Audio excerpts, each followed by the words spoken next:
ତ ମୋର 70 ପାଖାପାଖି ବୟସ ହେଲାଣି। ମୁଁ ଏ ଜୀବନ କାଳ ଭିତରେ ୟାକୁ ଦେଖିନଥିଲି। ଏ ଧରଣର ପଥର କେଜିଏ ଉପରରୁ 1.5 କେଜି 2 କେଜି ଭଳି ପଥର। ଆଜି ଆମର ହରିଜନ ସାହିର ଆମେ 100 କେତେ ଘର ଏଠି ଅଛୁ।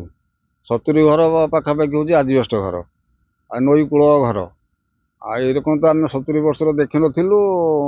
ଅଚାନକ ତ ପଥର ମେଘ ଆସିଲା ଭାଙ୍ଗିକି ସବୁ ସରକାର ହେଇଯାଇଛି ସବୁ। ଆଉ ଆପଣ ସରପଞ୍ଚ ଆସିଥିଲେ ବୋଧେ, ପ୍ରତିଶୋଧ ଦେଲେ କହୁଛନ୍ତି, କଲେକ୍ଟର ସାହେବ ଜଣେଇଛନ୍ତି, ତହସିଲଦାରକୁ ଜଣେଇଛନ୍ତି ଏ ଗରିବ ଲୋକଙ୍କୁ କିଛି ସହାୟତା ଦିଆଯାଉ, ଏତିକି ରିକ୍ୱେଷ୍ଟ କରୁଛୁ ପ୍ରଶାସନ ପାଖରେ। ଆଉ ସେଇଟା ଏତେ ବଡ଼ ଆଜବେଷ୍ଟ ହୋଲ କରିଛି ମାନେ କେଡ଼େ କେଡ଼େ ହେଇଥିବ ଚିନ୍ତା କର। କାଳବୈଶାଖୀ କରଳା ରୂପ। କୌଣସି ଆଜବେଷ୍ଟ ମାନେ ଘର ସବୁଆଡ଼େ ଟୋଟାଲ ନାହିଁ। ଆଗ ଯୋଉଗୁଡ଼ା ସବୁଆଡ଼େ ସେଇଭଳିଆ।